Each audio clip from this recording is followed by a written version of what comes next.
Hi and welcome to another episode of the Getting Things Done podcast from Vital Learning. I am, as always, Morten, and as always, I'm with my good friend and colleague Lars Henriksen. Привет, Lars.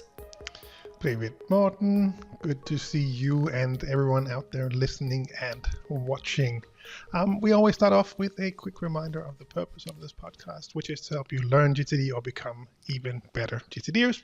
We hope that today's episode supports you in that. If you are new to GTD, we always recommend you go back and listen to episodes 1 through 6 to get an introduction to the basics of GTD, the 5 steps. Today's episode number is number 119, and today's episode is an interview episode. But first, a quick reminder for your calendars, right, Morten? Exactly, because we are planning to do a live-streamed weekly review. We want to gather as many people as we can on a video conference, webinar together, where we will all do the weekly review at the same time. Whee! So live streamed weekly review where you will attend from your PC or Mac, and I think we will use Zoom maybe to do this, and we will live stream everything on channels that we don't know exactly yet, maybe YouTube and and LinkedIn. We think that's probably the two channels. And we would like you to get the date in your calendar. There will be invites later, but the date that we have decided on, Lars, is December 10th. Correct, right? Yeah.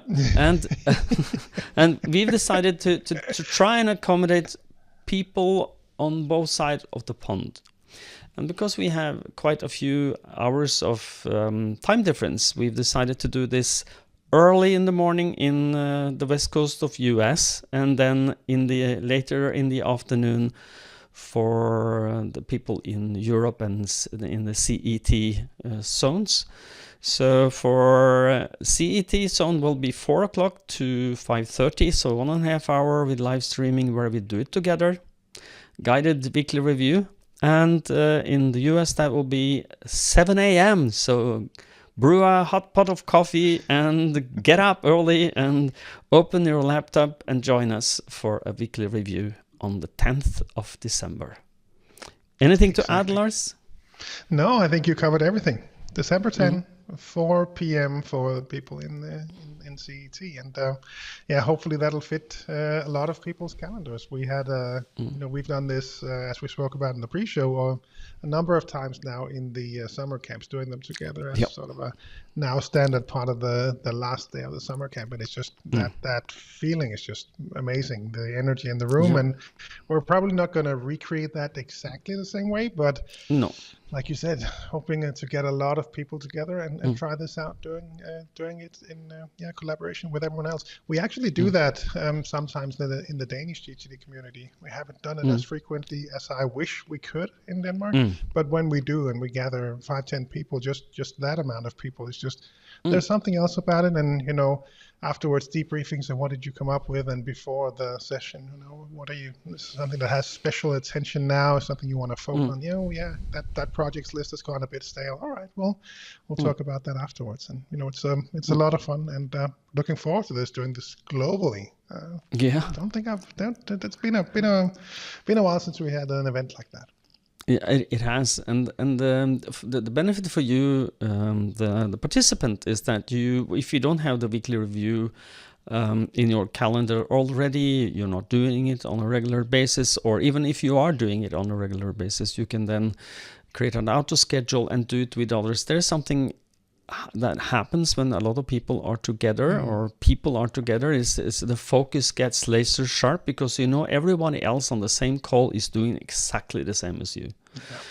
Not exactly the same projects, of course, but when you do your calendar review, and it is a guided weekly review, so you will be guided through how to do it, and you will get the benefit of doing it with others. So, well, what's not to like?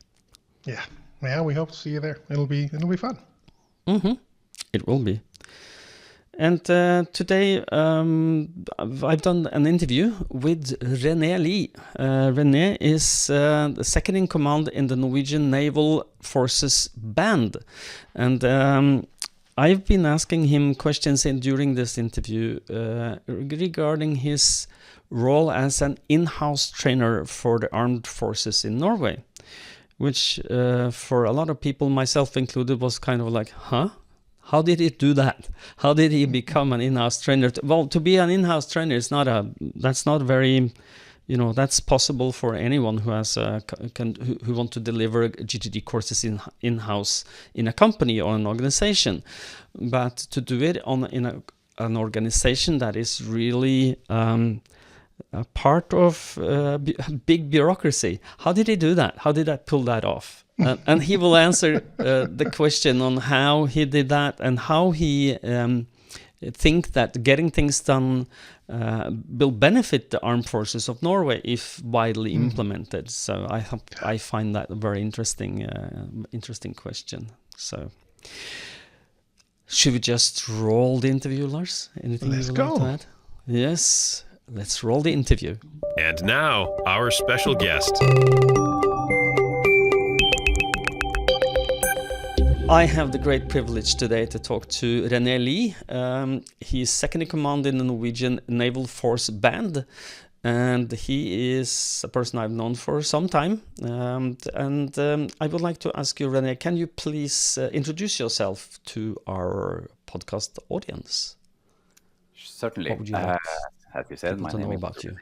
Rene Lie, a former musician and now second in command, as you say, in the Norwegian Naval Forces Band, based in Bergen, in Western Norway, Norway's second largest city and Europe's most rainful city, with more than 200 days of rain per year. So I started out as a musician more than 25 years ago as a student, and then that opened the gates into the armed forces as a musician back in the day, and slowly I switched over to administration and management. So that led me over to my current position. I've done the same job in 3 of Norway's 5 military bands. Okay. Yeah. Good, thank you, and that puts you on the map and your background. And can you tell us a bit more about your background when it comes to getting things done? How were you first introduced to the GTD methodology? Yeah, it's a fun story that actually dates back to around 2007 or 8, where a colleague of mine had discovered a new app for his Mac. It was OmniFocus, and that was kind of a door opener to the GTD methodology. I remember that the default project was to read the GTD book, so I got that for my iPod Touch, and I acquired the book, read it, and I didn't dive really deep into it, but I took some things out of that, implemented only a few parts of it, and it kind of faded away. Along the way, I thought that maybe I should try to see if this was something I could adapt and translate into Norwegian, and kind of played with the idea of that. And all of a sudden, one morning, I saw the breakfast show on TV, and there was this guy called Morten who had started this company. So someone beat me to it, but that was the kind of the small birth of the GTD in my life. Didn't really implement it. It kind of faded away. And over a period of about 10 years, I suffered from long periods of stress-related sick leave, tension headaches, and a lot of problems, to be honest. And at some point, I think it was because our workplace switched over to Office 365, I thought, now I'm going to implement GTD. It's kind of grew out of from the back of my head or something. So I picked up the book. I found the setup guide for Asana, which I was using for my just kind of a to-do list half-heartedly. And I saw there was a setup guide, so I followed that, set up my email, set up everything, and then came Corona, and I thought that I think that GTD courses and related things got more visible, at least for me. So it was a kind of a natural transition into triggering my curiosity towards taking a course. There was an appointed a course in Bergen with Kalle Ivar through a company. I don't remember what company it was, but it never came about because of the lockdown and stuff. And it ended up with becoming a virtual course. So I took the virtual course, level 1, the old course, in I think it was June 2020. That was my first course, and then I did. I think it was around Christmas. I did the level 2 with yours truly, Morten, as Yes. the instructor. Yes, and then I started playing around with the idea of becoming an instructor. I remember that you and Lars talked about it in the podcast. How you did the certification every 2 years. You had to be a practitioner for, I think it was 2 years. I didn't really qualify at the time, but I got in touch with you, Morten, saying that it was something I was interested in. And during this process, everything changed. The Vital Learning course, a crucial learning course came about, and things got a little bit mixed up and stuff. So I did the certification in was it in 2022, I believe. With Espen as an instructor, and the rest is history. As they say, as they say. So I'm sure that as you, there is quite a few of our listeners who are interested in becoming certified inside their own organization, like you've been for the armed forces in Norway. And I would like to ask you, what was the process like to get certified? And I'm not talking about the certification as itself, but the challenges that you saw when you wanted to become one. Because I'm sure there's some bureaucracy and red tape. So how did you? Because the armed forces is at least for me, an organization that I know is they don't easily decide something. It needs to be calculated and has to be thought about, and there is a lot of other organizations out there that I know has the same. So how did you do it? Give us the insights here now. Spill the beans.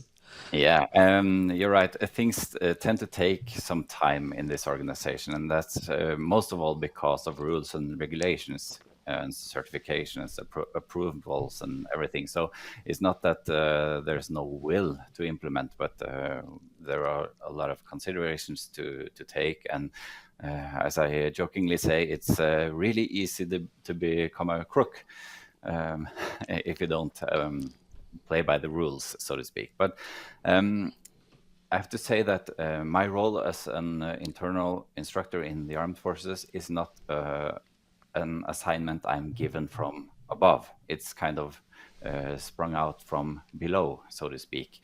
But it's much of that is thanks to my nearest leader, which believes in the methodology, practices it herself. She's been to a course of mine. And then the leader, one step above that, is also a keen practitioner.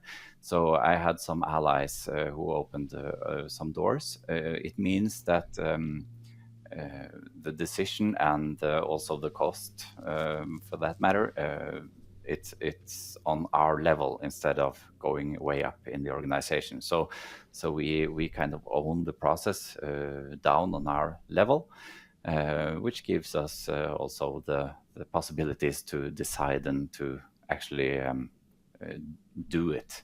So in other organizations, I think that some organizations have another focus on productivity and quality systems, and that the GTD methodology fits into that, and it's kind of it's dripping from above, so to speak.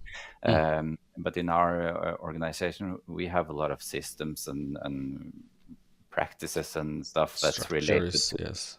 and our own models, so to speak. So GTD is probably not on the radar in that sense, but it certainly fits very well. And I have had now. I'm closing in on my 10th course very soon. I have had so far, I believe it's 72 participants and counting. So it's spreading out, and the feedback is good.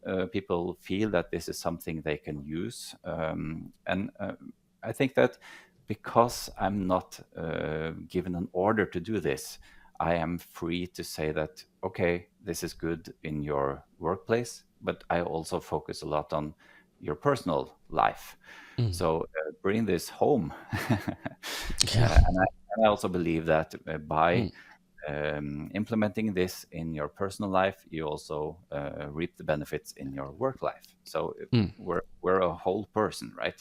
So you can't you can't put a barrier between your personal and professional life. So yeah. No.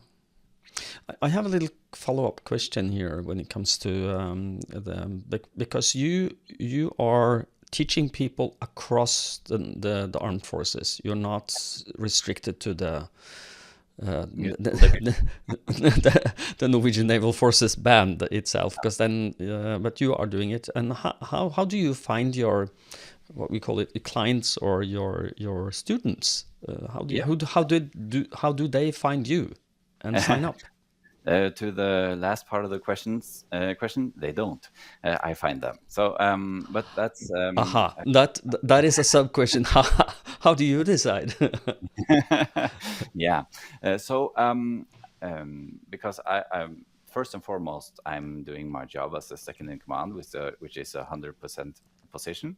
So this is kind of a bit on the side of my job, and it doesn't really fit into my role, so to speak. So it's just a added bonus.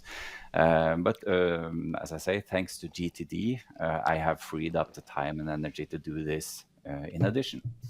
But I don't follow a plan, so to speak, to get more clients to reach this and this department. I just always have the radar on. So I just grab whatever opportunity that comes up, and then there's word of mouth. But I have a couple of examples. One is that I attended a course on Skype in the armed forces, and one participant said, "Hey, I have a question for you. Can we meet tomorrow?" Sure. And then as part of that, he showed me his screen to get some help in this particular system. But I got a glance of his email inbox. And then I say, "Oh, I see you have a lot of email." So that's one that's becoming a course. And also, whenever people reply, when I reach out over email, for instance, asking for this and this to be done, and they say, "Oh, we'll do it. We just have a lot of things to do right now," and we're a bit stressed up. And stressed, you say? I have this before. So and also there was this guy who sent out an email that KGL is closed, and I asked, "What's KGL?" And it's the warehouse for recycling of components. Komponentgjenvinningslager. I had never heard of that, but quite as a coincidence, I saw he had in his email signature a quote by Stephen Covey from the book The 7 Habits of Highly Effective People. So I started asking questions about that. I see, are you into productivity? And that became a course. So I kind of grab opportunities when they show up. Yeah, and they do. And also when they send me their evaluations of the course, one of the questions is, would you recommend this to a colleague? And all of those who are saying yes to that are follow-ups. Aha. Okay, that is a very good one, because we know for a fact that when people go in-house, it has to either grow organically, which is happening as well. So it grows from when people go to a course and they are happy and start talking about it because it helps them. And the second is that you must have some venue or channel to market this, or as you do very well, I think, because I've never heard about anyone being so successful by you grab the opportunities that shows up saying, hey, let me, you have this, maybe you're interested in GTD. Yes. So that's really good. So thank you for that. I'm sure people will be inspired. So, and you said a little bit about this, but could you elaborate a little bit about how GTD, becoming an in-house GTD trainer, has influenced your second in command position? Except I'm sure that you are more productive now, in the sense that you do more of the right things. You just don't do more things. But how has it affected your role? Has it at all affected your role? Maybe not the fact that I'm an instructor, but more the fact that I'm a practitioner, I will say. Okay. But I used to say that the fact that I can do this on the side of my job is proof that the methodology works. I have freed up the time and the energy to do this without That makes sense. without it becoming a burden. So that's one of my selling points. I usually say that I don't make any more money of this. This is just something I do in addition to everything else. So it's not economically motivated. That's not a motivation for me. My motivation is to spread the word, because I have had so much success and benefits from it. So I want to share it with the world. And also, I think by sharing it with colleagues, I will also get benefits from that, because then, because Exactly. I don't get more work, and everything flies better. So does that answer your question? Oh, that answered this beautifully. Thank you. Moving on to the next question. What do you think are the most important skills from GTD that employees from the armed forces can benefit from? What is the easiest pick for them? What skills can help them? Yeah, of course, getting control over email, that's a classic. In our world, we have at least 2 email systems. We have the regular internet one, and then we have the internal one, which is graded on a lower level. And then some departments have even more highly graded stuff that I never see. Because I'm just in the music, so we're on the lower level. But that means they have a lot of inboxes to keep under control. Also, we have inboxes in other systems as well, which is not email but tasks, so to speak. So there's a high demand to get an overview and control of that. So and also, because of security measures, things are not very well integrated in the world outside, so to speak. You can kind of use integrations with services and applications and stuff. We don't get to do that, which means we have to approach this in a more manual way. And I believe that it's a good thing that I work inside of this company, because I can feel their pain. I know what they're going through, and I have also find some solutions and workarounds which I can share. So that's going outside of the curriculum in the course. It's more that I can give practical examples on how I do this, how you could try to do this. So and I think that's a good thing, because an instructor coming from the outside, they can easily think that you don't know what I'm going through, So I think that's a very good thing. And you know what David Allen says, relaxed, focused control. That's the ultimate goal. So that's something to strive for. But getting control over your inbox, your calendar, and all those mundane things, that's the first and foremost takeaway, I think. Yeah, I'm thinking. I want to paraphrase David Allen now, because he and paraphrasing, putting it into the armed forces perspective, is that if an enemy invades your country, it's good that you don't have 4,000 emails unanswered in your brain. You need to be there. You need to be making good decisions. And I did just a little another anecdote, because I've done some training for the armed forces as an outsider, and I remember it was in high security place. I did a course where I was not prepared for doing that, but it kind of showed up. I can't have a computer. You can have a USB stick with your presentation on, but it has to be handed down at least 24 hours before, so we can examine it.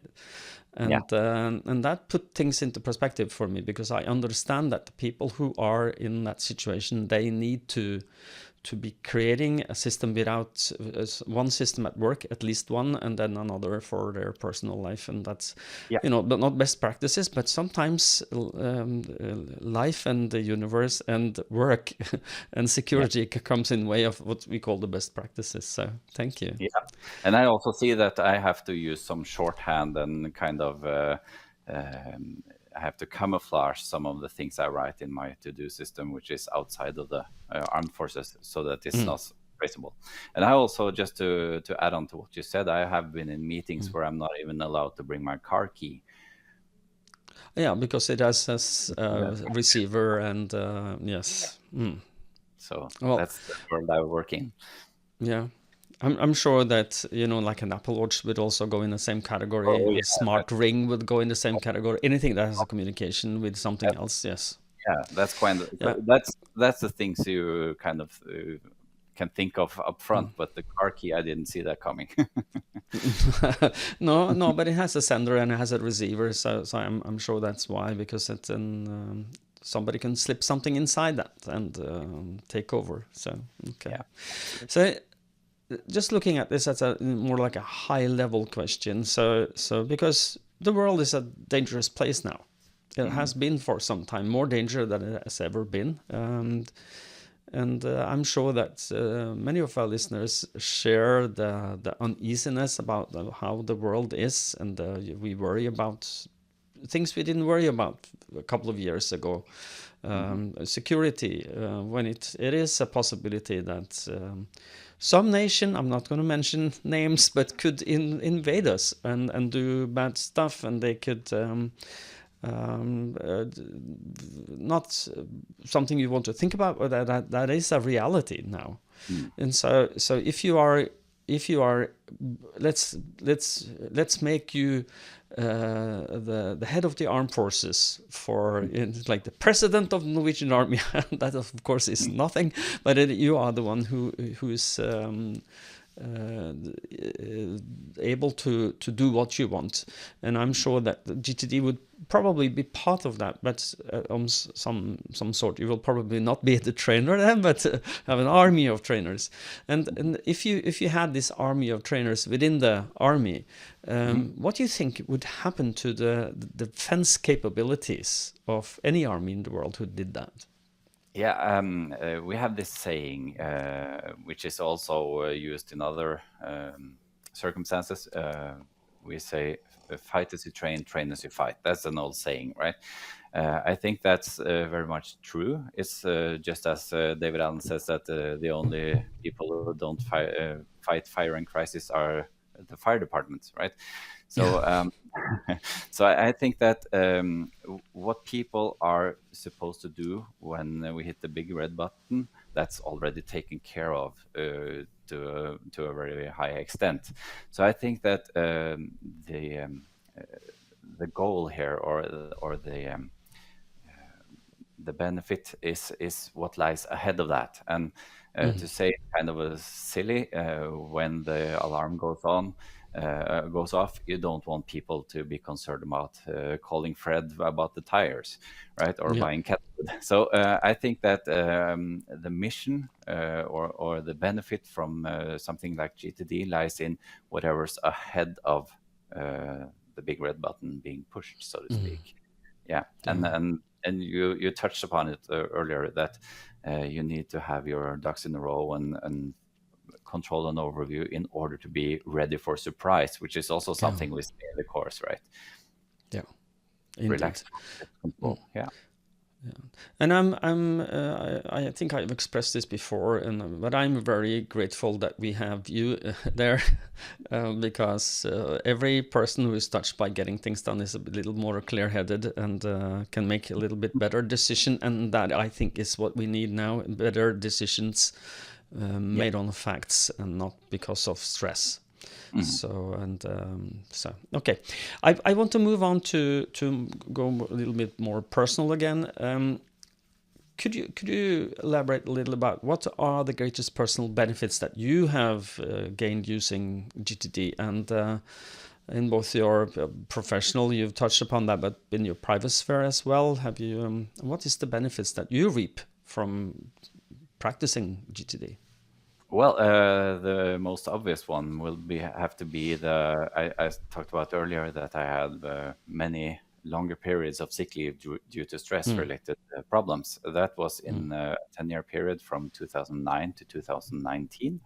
And from 19, the May 19 was the last sick leave I had. And after that, I have not had one day. And that's mostly thanks to GTD. So that's a healthy immune system, I would guess. Yes. Yeah, sure. Of course, you get better sleep, you get better everything. So it all adds up, I think. So that's the most obvious one. Also, people have said that I'm less grumpy.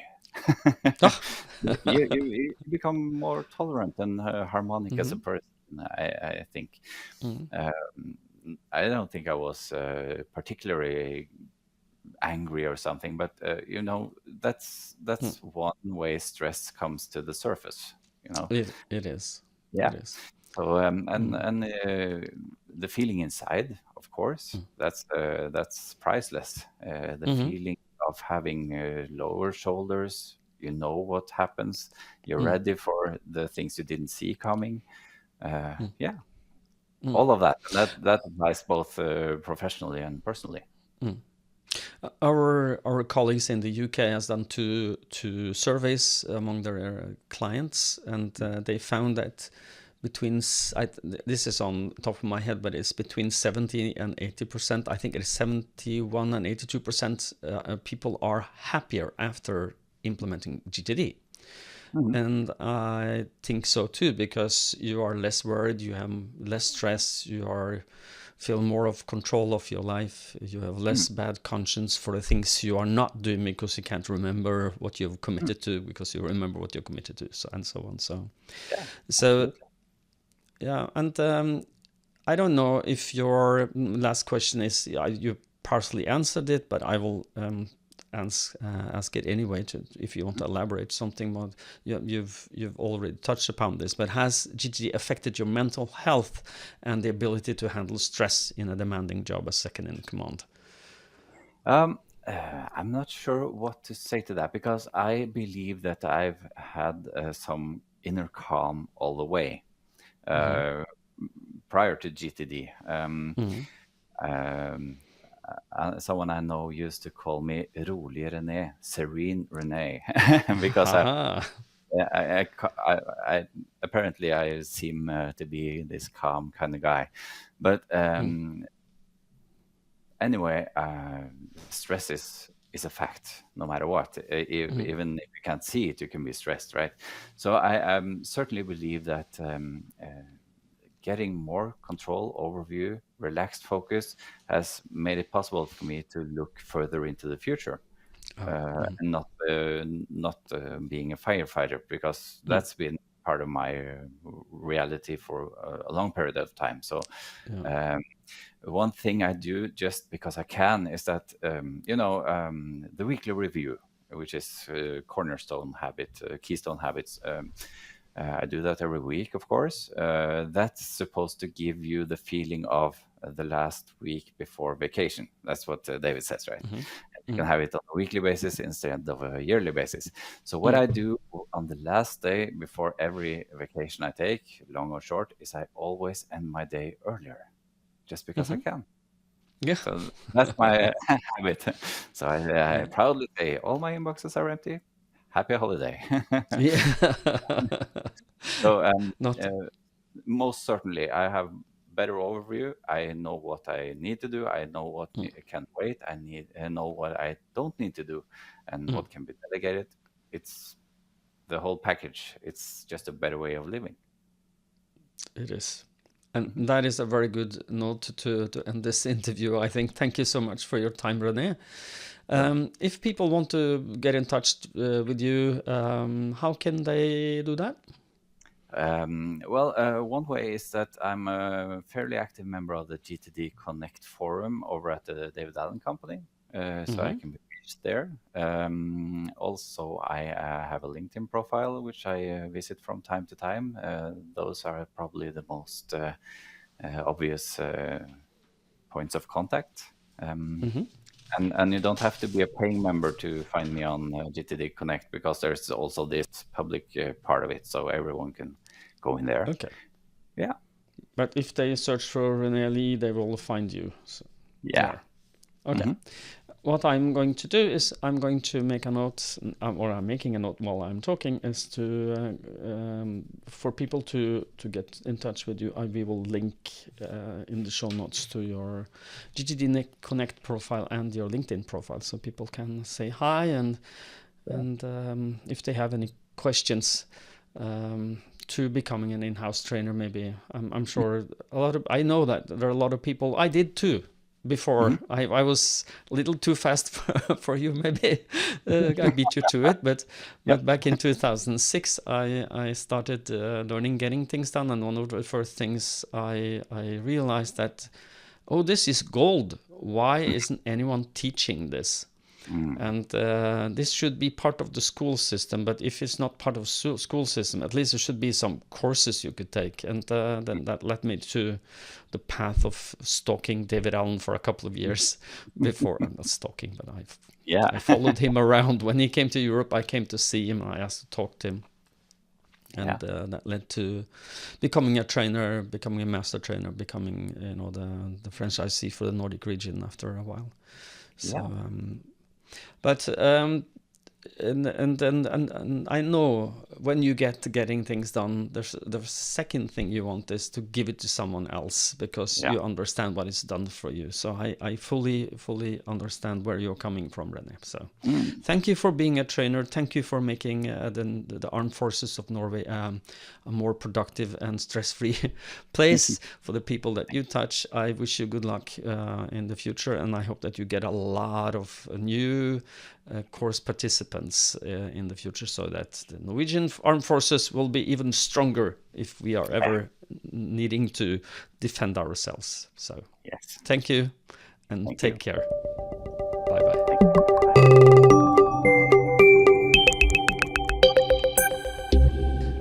So Lars, what did you think? Well, it's so interesting to hear about René's journey with the GTD and with becoming a GTD trainer. It's always fun to hear those kinds of journeys. What about you? No, well, I do like he talked about the personal journey that he has had, as well as a personal GTDer, becoming better at it, and the mental health benefits that he feels it has given him. So what's not to like? Thank you, René. Fantastic. Yeah, thanks, René. Yeah. Will you take us out, Lars? Absolutely. So the first thing we typically mention is the GTD summer camp. And as of this recording, it's still a work in progress to finalize the venue and the program. But as always, we point you to gtdsummercamp.com. When this recording's released, we might have a bit more information out there, so be sure to check in on that address. we hope to see you there. We know already it will be the weekend in Denmark in June, but more information to come. So be sure to check out gtdsummercamp.com. The other reminder that we always give you is to head on over to VitalLearning.eu, because that is where you'll find more information about the different seminars that we teach, GTD and other courses across the Nordics Plus, so you can find your way to the different country websites. VitalLearning.eu, go and have a look, and if you're outside the Nordics Plus, then head on over to cruciallearning.com to find your local partners. And if you are wanting to receive coaching, you can reach out to us in the Vital Learning in the Nordic Plus region. And if you want to have coaching in the US and Canada, go to gtdfocus.com. And if you want to learn more about getting things done itself, so gettingthingsdone.com. And until next time, everybody, stay safe and stay productive. Bye-bye. Bye, everyone.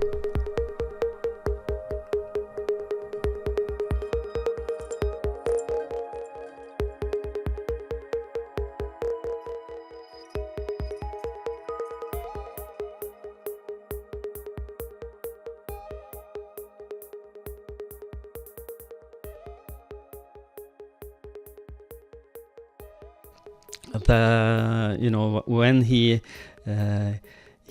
and I will do a little clap because this is not going anywhere. Now we have a blooper.